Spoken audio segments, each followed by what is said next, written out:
Curhatan anggota Brimob Polda Riau Bribka Andri Dharma Irawan soal setoran uang ratusan juta ke komandannya belum usai. Setelah mengungkap bagaimana ia harus menyetor uang setiap saat Kompol Petrus meminta, kini Bribka Andri menceritakan susahnya pontang-panting sampai harus meminjam uang di bank untuk memenuhi kebutuhan komandan batalionnya. Padahal hidupnya jauh dari kata kemewahan karena gaji dipotong bank usai meminjam demi menuruti permintaan komandan. Inilah yang membuatnya tidak terima dimutasi karena gaji yang diterima kerap dipotong per bulan.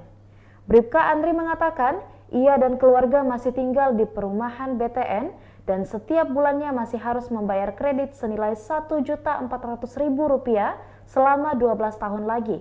Ditambah sang ibunda masih dalam pemulihan pasca sakit komplikasi. Demi mencukupi kebutuhan sehari-harinya, Bribka Andri dan istri bergantung nasib dari toko dan warung nasi istri dan ibunya.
Demikianlah Tribun Hot News kali ini dan jangan lupa saksikan berita lainnya hanya di kanal YouTube dan juga Facebook Tribun Timur.